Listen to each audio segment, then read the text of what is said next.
जिंदगी में कई बार हम ऐसे मोड़ पर आ जाते हैं ना, जब कुछ भी समझ नहीं आता कि क्या करें क्या ना करें, सही रास्ता कौन सा है। आज हम भगवत गीता के दूसरे अध्याय की बात करने वाले हैं, जो हजारों सालों से इसी मुश्किल सवाल का जवाब देता आ रहा है। हम सब की जिंदगी में ये कश्मकश कभी ना कभी तो आती ही है। एक तरफ होती है हमारी जिम्मेदारी, हमारा कर्तव्य, और दूसरी तरफ होते हैं हमारे अपने लोग, हमारा मोह। ये वही दुविधा है जिसमें अर्जुन फंस गए थे, और इसीलिए गीता का दूसरा अध्याय आज भी हमारे लिए इतना रिलेवेंट है। तो चलिए सीधा चलते हैं कुरुक्षेत्र के मैदान में।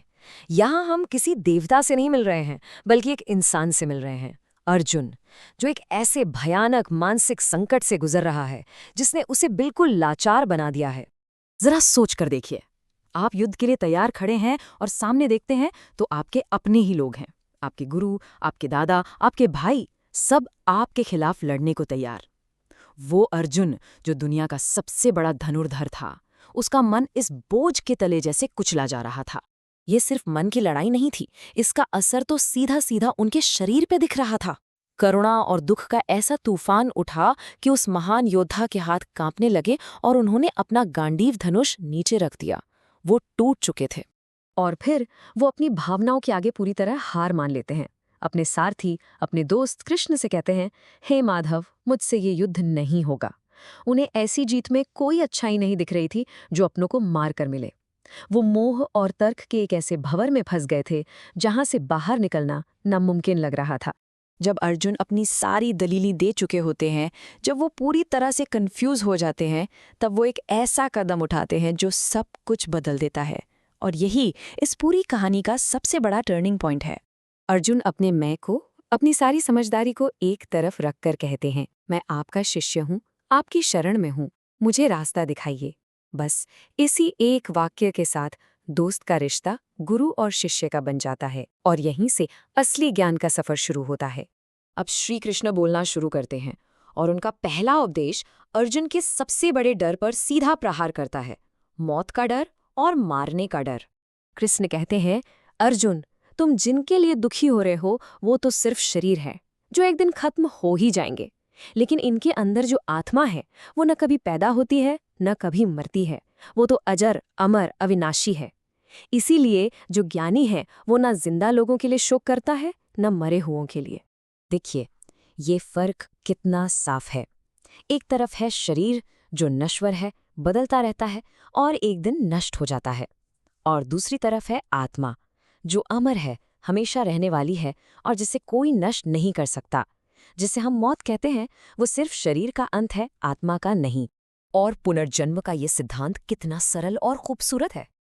आत्मा बस एक पुराने जर्जर शरीर को ऐसे ही छोड़ देती है, जैसे हम पुराने कपड़े बदलकर नए पहन लेते हैं। ये कोई अंत नहीं, ये सिर्फ एक बदलाव है। आत्मा का सच जानने के बाद अब कृष्ण अर्जुन को उसकी सबसे बड़ी उलझन से बाहर निकालते हैं। वो उसे धर्म यानी उसके कर्तव्य और कर्मयोग यानी बिना फल की इच्छा के काम करने के रास्ते के बारे में बताते हैं। और अब आता है गीता का शायद वो श्लोक जिसे हम सब ने कहीं ना कहीं जरूर सुना है।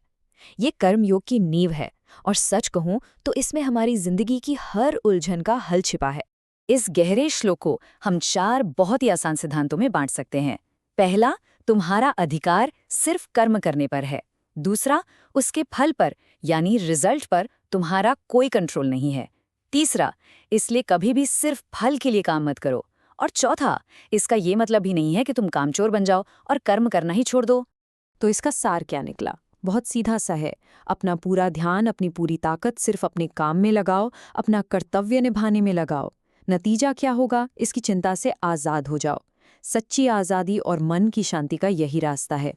अब ये सब सुनना तो बहुत अच्छा लगता है, पर अर्जुन एक बहुत ही प्रैक्टिकल सवाल पूछते हैं। वो कहते हैं, हे कृष्ण, ये सब करने के लिए जो मन की स्थिरता चाहिए, वो भला कैसे मिलेगी?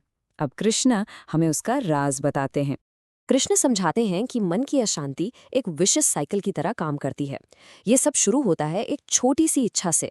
जब हम उस इच्छा से बहुत ज्यादा जुड़ जाते हैं और वो पूरी नहीं होती, तो वही इच्छा गुस्से में बदल जाती है। गुस्सा हमारी सोचने समझने की शक्ति खत्म कर देता है, और बस वहीं से हमारा पतन शुरू हो जाता है। तो फिर इसका उपाय क्या है? कृष्ण एक बहुत ही प्यारा उदाहरण देते हैं, कछुए का। जैसे ही कछुए को खतरा महसूस होता है, वो अपने सारे हाथ पैर अपने कवच के अंदर खींच लेता है। ठीक वैसे ही स्थिर बुद्धि वाला इंसान अपनी इंद्रियों को, अपने सेंसेस को बाहरी दुनिया के लालच से खींचकर अपने अंदर स्थिर कर लेता है। और जब कोई ऐसा कर पाता है तो नतीजा क्या होता है?